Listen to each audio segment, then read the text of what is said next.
ارشد شریف شہید کی شہادت کے بعد بہت سارے لوگ آپ نے دیکھا کہ پریس کانفرنسز بھی کرنے لگے، بیانیہ بنانے کی کوشش بھی کی گئی، بہت ساری کہانیاں بھی گڑھی گئی،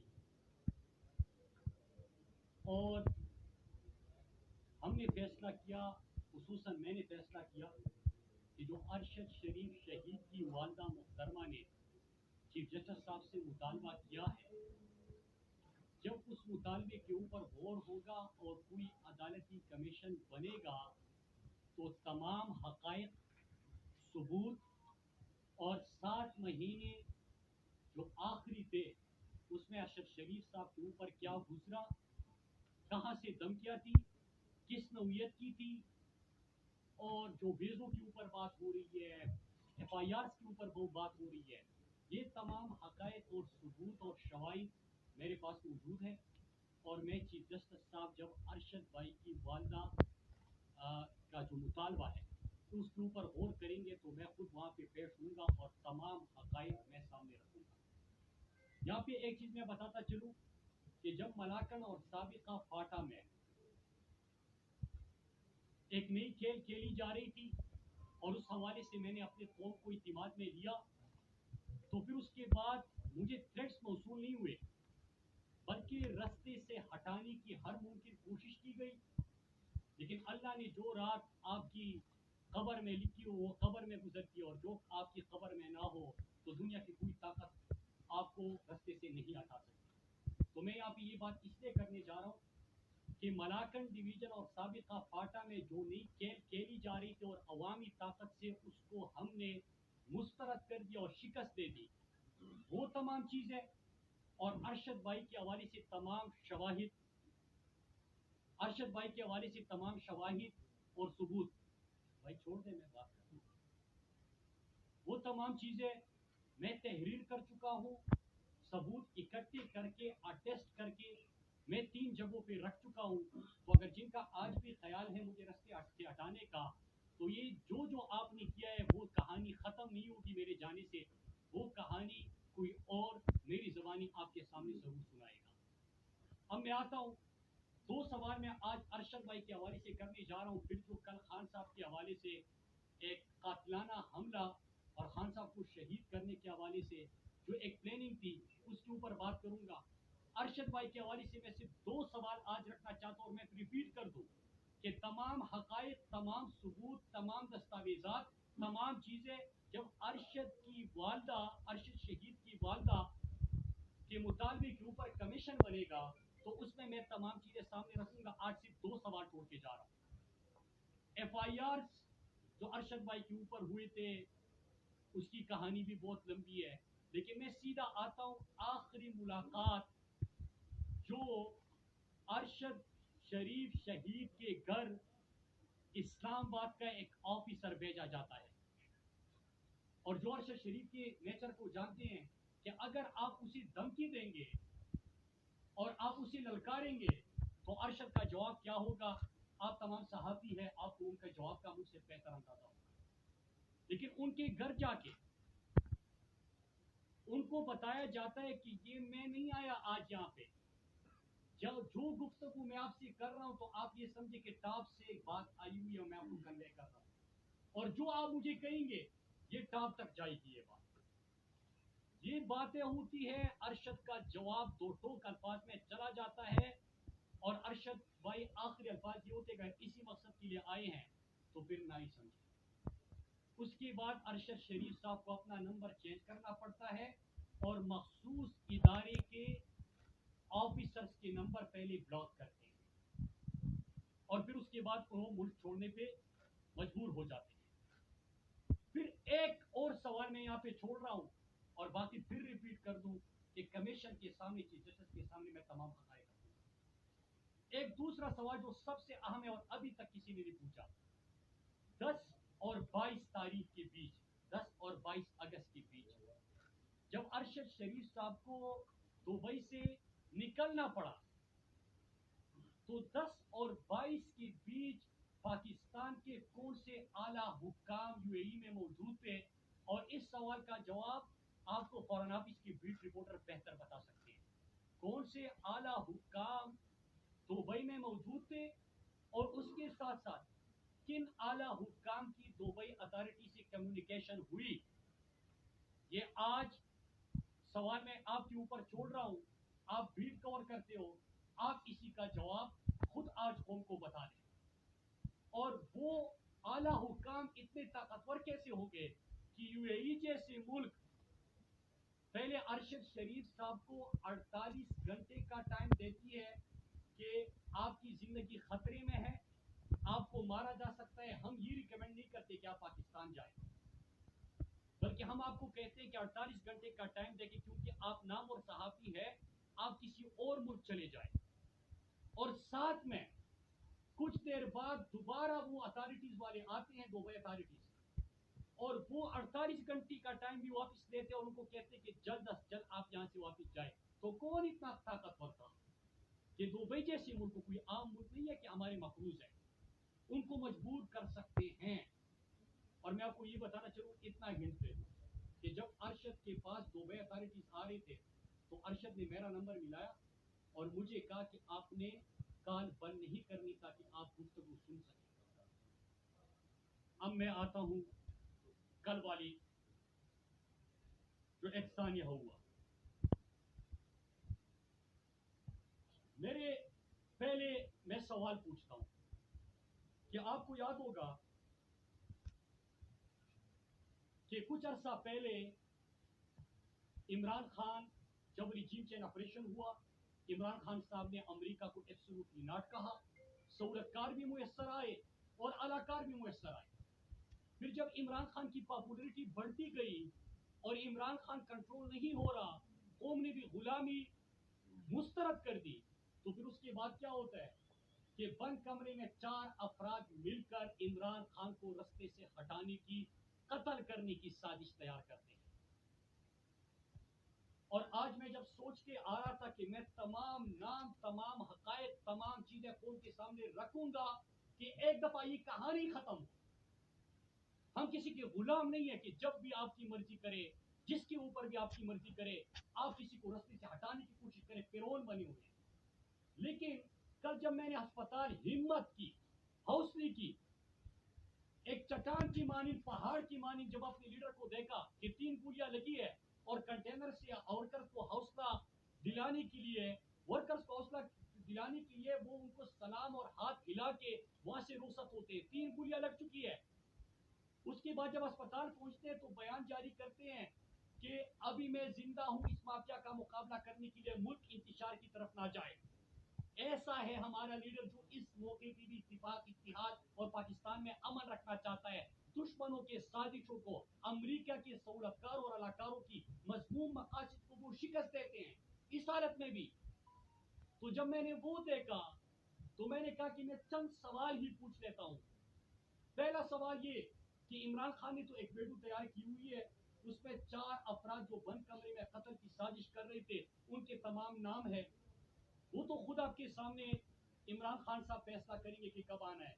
लेकिन मैं सवाल पूछता हूं कि एक गैर मुल्की शख्स को गिरफ्तार किया गया था कुछ अर्से पहले, जिसको पाकिस्तान से किसी ने हायर किया था, एक ग्रोह का सरगना है, इमरान खान को रास्ते से हटाने के लिए वो शख्स गिरफ्तार हुआ। तो जब वो शख्स गिरफ्तार हुआ तो सवाल ये है कि कौन से इदारे के एहलकार किसके कहने पे उसको हवाले करने या वहां से आजाद करवाने के अटेम्प्ट कर रहे हैं।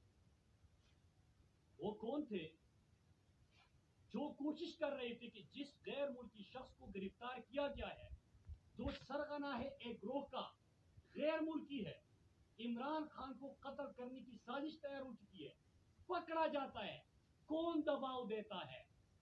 और जो ऑफिसर दबाव दे रहे थे तो उससे क्या इदारे की साख मुतासिर नहीं हो रही थी?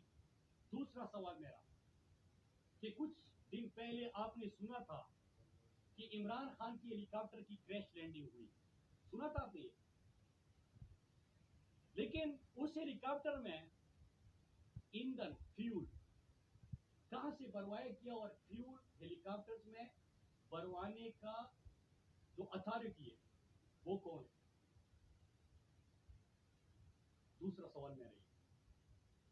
और तीसरा सवाल मेरा, कि अरशद शरीफ शहीद के जनाजे से एक रात पहले एक प्रेस कॉन्फ्रेंस की गई।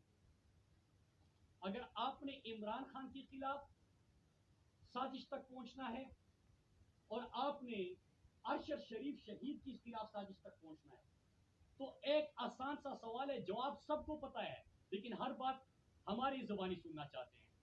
बस हमें आगे करना है। इस्लामाबाद में बैठा हर साहबी जानता है, लेकिन मैं वो सवाल पूछता हूँ कि किसके कहने पे वो एक दिन पहले रात को प्रेस कॉन्फ्रेंस करवाई गई थी? वो राब्ते भी आप ढूंढे, मुलाकातें भी आप ढूंढे, आपको दोनों का जवाब मिल जाएगा। और चौथा सवाल, कि जब अरशद शरीफ शहीद को शहीद किया गया तो आधे घंटे के अंदर कौन था जो मीडिया चैनल्स को फोन करके इसको एक हादसा और फिर स्टोरी बना बना के वो पेश करके लोगों के साथ व्हाट्सएप पे शेयर कर रहा था? और वही उसी तरह कल इमरान खान साहब पे जब हमला होता है तो उसी तरह एक बंदे की जो फायरिंग कर चुका है, जिसको गिरफ्तार किया गया है, कौन इतने इन्फ्लुएंशियल है कि वहां पे उसका बयान तैयार करवा के मीडिया चैनल्स पे, अभी मैं आपको के सामने बैठा हूं और मैं आपको लिख के देता हूं, मेरी प्रेस कॉन्फ्रेंस, अगर मैं कुछ पार्लियामेंट में तकरीर कर रहा होता हूं, सारी प्रेस कॉन्फ्रेंस चलेगी, ये नहीं चलेगी। जब ये सवाल आप पूछते हैं, ये नहीं चलेगी, ये नहीं चलाते। लेकिन एक क्रिमिनल जो फायरिंग कर चुका है, उसकी वीडियोस वहां पे कौन तैयार करने वाला, इतना इन्फ्लुएंशियल कौन था, और फिर उसको चलाने वाला कौन था? और इसी तरह जब अरशद शरीफ को शहीद किया गया तो आधे घंटे में वो कौन था जो मीडिया चैनल्स को फोन कर करके स्टोरी बोर्ड बना के पेश कर रहा था, व्हाट्सएप कर रहा था, बेच रहा था, इंस्ट्रक्ट कर रहा था? एक सवाल मेरा ये था। और आखिर में मैं एक सवाल और पूछता हूं, फिर मैं कुछ बातें करके आपसे इजाजत चाहूंगा। मैं आज जिस तरह के 3 अफराद के नाम इमरान खान साहब ने दिए, एक शहबाज शरीफ, एक कातिल सानिया मॉडल टाउन के में जिसके हाथ खून से रगे हैं, राना सनाउल्लाह जिसके ऊपर 22 अफराद के कत्ल का इल्जाम उसके अपनी जुमात ने लगाया था, वो, और तीसरा मेजर जनरल फैसल, ये 3 फौरी तौर पे मुस्ताफी हो जाए। इनके हवाले से इमरान खान साहब का कल आपने असद उमर की प्रेस कॉन्फ्रेंस सुनी और मुतालबा आया, ये हमारा भी मुतालबा है। लेकिन मैं उससे पहले एक बात करना चाहता हूं कि आज जिस तरह पाकिस्तानी कौम के ज़हनों में सवाल है, अगर एक शख्स शहबाज गिल पर भी जिस किस्म का तशद्दुद हुआ, आजम स्वाति 75 साल शख्स पोतों और पूतियों और नवासों के सामने उसके साथ जो हुआ, और फिर अभी इमरान खान के ऊपर जो कातलाना हमला हुआ, अगर एक शख्स का नाम आ रहे तो इससे किसकी साख मुतासिर हो रही है?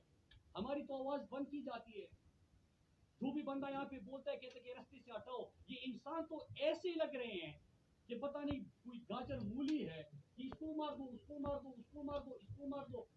कोई अपने अमन की बात करे, एक गेम एक्सपोज कर दे, मार दो। कोई अरशद शरीफ शहीद के हवाले से बात करे, कहते कि मार दो। कोई इमरान खान के कत्ल के हवाले से सवाल उठाए, कहते कि मार दो। कितनों को मारोगे? 22 करोड़ का मुल्क है, कितनों को मारोगे? तो अगर कोई इदारे की बदनामी का सबब बन रहा है तो उसको पूरी तौर पे मुस्ताफी होना चाहिए। और मैं अपने तहरीक इंसाफ के कारकुनान को कहता हूं, पाकिस्तानी कौम को कहता हूं कि कल का जो हमला था, क्योंकि जो वीडियोस तैयार करके फिर मनपसंद सहाफियों से एक व्हाट्सएप ग्रुप बनाया हुआ है, किसी से उसमें गलती भी हो जाती है ट्वीट करते हुए, तो इस तरह करके ये बयानियों की जंग नहीं है कि आप बयानों से इन चीजों की तवज्जो हटा सके।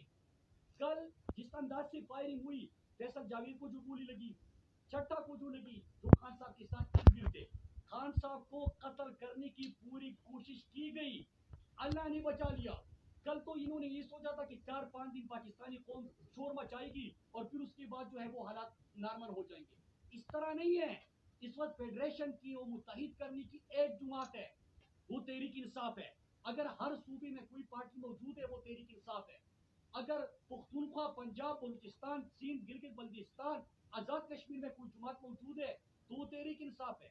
4 صوبوں میں جس کی حکومت ہے وہ تحریک انصاف ہے. تو اگر آپ ان کی اور مستعفی ہونا چاہیے. احتجاج ہمارا جاری رہے گا، تب تک جاری رہے گا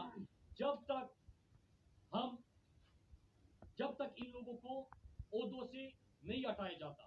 آخر میں اجازت چاہتے ہوئے آخر میں دو باتیں کر 5 سوال میں نے پوچھے عمران خان صاحب کے حوالے سے، اس کے جوابات آنے چاہیے. ہمارے پاس جوابات بھی ہیں. ارشد شریف شہید کے حوالے سے میں نے صرف 2 سوال پوچھے. سوال بھی بہت ہے، شواہد بھی بہت ہے، دستاویز بھی بہت ہے. اور ارشد شریف کا کمال دیکھیے کہ وہ جب زندہ تھے، شہید تو ویسے بھی زندہ ہوتے ہیں، تو وہ ہر بات ثبوت کے ساتھ کرتے تھے اور کسی نے کبھی اس کے اوپر کوئی کوٹ نہیں کیا. جتنی دستاویزات وہ پیش کرتے تھے، لیکن جاتے جاتے وہ تمام دستاویز سامنے رکھ چکے ہیں جیسے اس کو ساری چیزوں کا پتا تھا. وہ نام بھی دے کے جا چکے ہیں. تو میں آج یہ بات اس لیے کر رہا ہوں کہ اور خان صاحب کی اگر تنبیہ نہ ہوتی تو شاید میں بہت کچھ کہہ دیتا، لیکن خان صاحب انتشار سے پاکستان کو بچانا چاہتے ہیں اور یہ ہمارا ملک ہے. میں سب کو یہ بتاتا چلوں کہ بس کرو یار، ایسے لوگ ہمارے سامنے کر دیتے ہیں جو کہ غداری کے اور بغاوت کے فتوے ہمارے اوپر صادر کرتے ہیں. یار اس ملک کے لیے ہمارے علاقوں کے 50 لاکھ لوگ بے گھر ہوئے تھے. میرے بھائی اور میری والدہ کو بھی گولی لگی تھی پاکستان کے امن کی خاطر. ہمارے پختونخوا میں کسی سے بھی پوچھیے انہوں نے قربانی دی ہے پاکستان کے امن کی خاطر. خدا کے لیے یار یہ غداری اور بغاوت کے فتوے اپنے پاس رکھیں، یہ چورن مت بیچیں. اور وہ لوگ آپ ہمارے سامنے کر دیتے ہو جن کا سب کو پتا ہے. تو ایک چیز ہے کہ آج میں نے تمام چیزیں اس لیے بتائی کہ میں نے 3 جگہوں پہ یہ تمام ارشد بھائی کی تمام ڈیٹیلز جو میرے حوالے امانت دے کے اور مقروض کر کے وہ میرے پاس ہے. چیف جسٹس صاحب سے مطالبہ ہے کہ اس کے اوپر وہ ان کی والدہ کی خواہش کے مطابق تحقیقات کا آغاز کریں اور انشاءاللہ میں اس میں خود پیش ہوں گا. اور جو میں نے عمران خان صاحب کے حوالے سے جو قتل کی سازش ان کی ہوئی، جو ہیلی کاپٹر میں فیول، پھر ایک بیرون ملک کے شخص کو گرفتار کیا گیا، بند کمرے میں وہ 4 افراد نے قتل کی سازش کی، اور اس کے ساتھ ساتھ میں نے جو میڈیا کو کس طرح ایک کرمنل کی ویڈیوز تیار کر کے چلانے کی کوشش کی گئی، نیریٹو بنا دیا گیا. اگر اس کے حوالے سے بھی چیف جسٹس صاحب کچھ کرتے ہیں تو میں وسط احترام حاضر بھی ہوں گا اور جواب بھی دوں گا، کیونکہ ہائیسٹ فورم وہی ہے اور انصاف کی توقع ان سے کی جاتی ہے. اور رہی بات 3 مطالبات جو عمران خان صاحب نے پیش کیے ہیں، ہمارے کارکنان، پاکستان کی عوام تب تک اپنا پرامن احتجاج جاری رکھیں گے. یاد رکھیے گا عمران خان وہ لیڈر ہے جس نے اسلاموفوبیا کے خلاف قرارداد منظور کرائی، جو عالم اسلام کے ترجمان بنے، جنہوں نے ہمارا بیانیہ دنیا تک پہنچایا، جنہوں نے پاکستان کے غریب مزدور کسان پیسی ہوئی طبقے کی نمائندگی کی. اور اس وقت پاکستانیوں کو امید ہے جو امریکہ کو بھی ایبسولوٹلی ناٹ کہہ سکتے ہیں. آپ عمران خان کو رستے سے ہٹا نہیں سکتے. میرے پاکستانیوں ریڈ لائن وہ کراس کر چکے ہیں. ریڈ لائن کراس کرنے سے ہم نے وارن کیا تھا، اور اب وقت آ گیا ہے کہ ہم کھڑے ہو جائیں اور ہم عزم کے ساتھ کھڑے ہو جائیں گے.